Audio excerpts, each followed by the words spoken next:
Hello दोस्तों, नमस्कार। हम लोग पढ़ रहे हैं प्राचीन भारत का इतिहास और इसमें हमारा चैप्टर चल रहा है गुप्त काल। आज का जो हमारा टॉपिक है साथियों वो है गुप्तकालीन साहित्य की हम लोग चर्चा करने वाले हैं। तो चलिए स्टार्ट करते हैं अपना टॉपिक। गुप्त काल में साहित्य का सर्वाधिक विकास हुआ।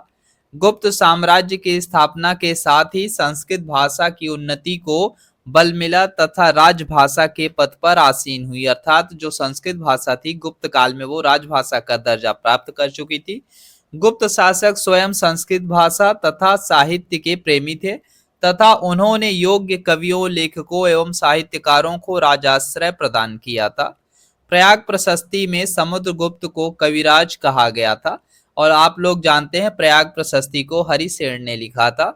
वहीं बात किया जाए चंद्रगुप्त द्वितीय भी बड़ा विद्वान एवं साहित्य अनुरागी हुआ करता था, जिसकी सभा में आप देखेंगे तो नवरत्न आपको देखने को मिलते हैं। गुप्त काल में लौकिक साहित्य का अत्यधिक विकास हुआ। भास के 13 नाटक इसी काल में आए और शूद्रक द्वारा लिखा गया नाटक मृच्छकटिकम, जिसमें आप देखेंगे निर्धन ब्राह्मण के साथ वैश्या का प्रेम वर्णित किया गया है। साथ ही साथ अगर अब बात किया जाए तो जो मृच्छकटिकम है इसे प्राचीन नाटकों में सर्वोत्कृष्ट कोटि का नाटक माना जाता है। गुप्त काल में सबसे ज्यादा ख्याति अगर किसी को मिली तो वो मिली थी कालिदास को। कालिदास जो थे काफी ज्यादा ख्याति प्राप्त कर चुके थे गुप्त काल में। अगर बात किया जाए कालिदास की रचनाओं की तो इनकी रचनाएं हैं कुमार संभवम, मेघदूत, रघुवंशम, ऋतुसंहार, मालविकाग्निमित्रम, विक्रमोर्वशीयम, अभिज्ञान शकुंतलम। ऐसे इनके बहुत सी रचनाएं आपको देखने को मिल जाती हैं कालिदास जी की। और बात किया जाए कालिदास कृत अभिज्ञान शकुंतलम विश्व की उत्कृष्टतम साहित्यिक कृतियों में से एक मानी जाती है। यह प्रथम भारतीय रचना थी जिसका अनुवाद यूरोपीय भाषा में हुआ था और दूसरी रचना आप देखेंगे जिसका यूरोपीय भाषा में अनुवाद हुआ था वो थी भगवत गीता। अगर कभी ऐसा प्रश्न आता है प्रथम भारतीय रचना का नाम बताइए जिसका अनुवाद यूरोपीय भाषा में हुआ था, तो वो रचना थी अभिज्ञान शकुंतलम और इसके जो राइटर हैं वो कालिदास जी हैं। ठीक है, इतना याद रखना है।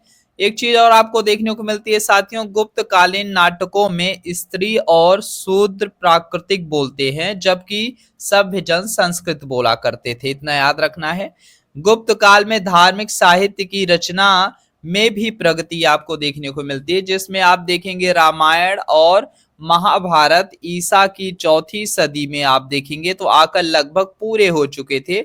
इस काल में बहुत सी स्मृतियां भी लिखी गई थी जिसमें सामाजिक और धार्मिक नियम कानून पद्य में बांधकर संकलित किए गए थे। स्मृतियों पर टीकाएं लिखने की अवस्था गुप्त काल के बाद आई थी। ठीक है, इतना याद रखना। अगर कभी क्वेश्चन आ गया स्मृतियों पर टीका लिखने की अवस्था कब आई तो गुप्त काल के बाद आई थी। और गुप्त काल में ही आपको एक चीज और देखने को मिल जाती है कि गुप्त काल में आप देखेंगे पाणिनि और पतंजलि के ग्रंथों के आधार पे संस्कृत व्याकरण का विकास किया गया था। किसके ग्रंथों के आधार पे? पाणिनि एवं पतंजलि के ग्रंथों के आधार पे संस्कृत व्याकरण का विकास हुआ। वहीं आप देखेंगे अमर कोश का संकलन अमर सिंह ने किया था और भारवी ने 18 सर्गों का कीर्तार्जुनीयम महाकाव्य लिखा था। तो ये आपको देखने को मिलता है गुप्त कालीन साहित्य। तो साहित्य के क्षेत्र में अगर आप देखेंगे तो गुप्त काल में सबसे ज्यादा विकास आपको देखने को मिलता है। अगर वहीं बात किया जाए गुप्त कालीन साहित्य की कुछ उदाहरण के लिए तो आप लोग याद रख सकते हैं, जैसे मृच्छकटिकम को शूद्रक ने लिखा था। वहीं बात किया जाए विशाख दत्त ने क्या लिखा था तो उन्होंने मुद्रा राक्षस लिखा था और देवी चंद्रगुप्तम लिखा था। मुद्रा राक्षस ये वही नाटक है साथियों जिसमें आप देखेंगे चंद्रगुप्त मौर्य और चाणक्य का वर्णन आपको देखने को मिलता है। अर्थात जो चंद्रगुप्त मौर्य और चाणक्य के लिए जो हम एविडेंस के तौर पे बुक प्रस्तुत करते हैं मुद्रा राक्षस, वो गुप्त काल में लिखी गई थी और जिसके राइटर विशाख दत्त थे। इतना याद रखना है। नेक्स्ट बात किया जाए तो वासव दत्ता जिसके राइटर थे सुबंधु।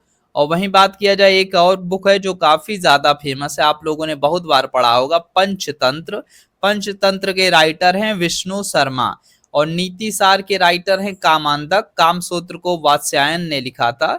और कालिदास के लिए हमने बता ही दिया, इन्होंने बहुत सी रचनाएं लिखी जिसमें कुमार संभवम, मेघदूतम, रघुवंशम, ऋतुसंहारम, मालविका अग्निमित्रम विक्रमो वर्षियम अभिज्ञान शाकुंतलम। तो ये आपको कालिदास की रचनाएं देखने को मिल जाती हैं। और वहीं बात किया जाए भास ने क्या लिखा था, तो भास ने लिखा था स्वप्न वासव दत्ता लिखा था। और वेद व्यास ने महाभारत की रचना की थी। आर्यभट्ट ने सूर्य सिद्धांत लिखा और भवभूति ने मालती माधव की जैसे बुक की रचना की। और श्रीधर ने गणित सार पे अपना पूरा का पूरा वो लिखा, थ्योरी लिखी। श्रीधर गणित सार पे लिखते हैं, ठीक है, इतना याद रखना है। हाल ने गाथा सप्तशती जैसी पुस्तक की रचना की। तो आप देखेंगे गुप्त काल में बहुत सी साहित्यिक रचनाएं लिखी गई। उम्मीद करते हैं मेरी ये वीडियो पसंद आई होगी साथियों। तो मिलते हैं अपने नेक्स्ट वीडियो में, तब तक के लिए आप सभी को नमस्कार।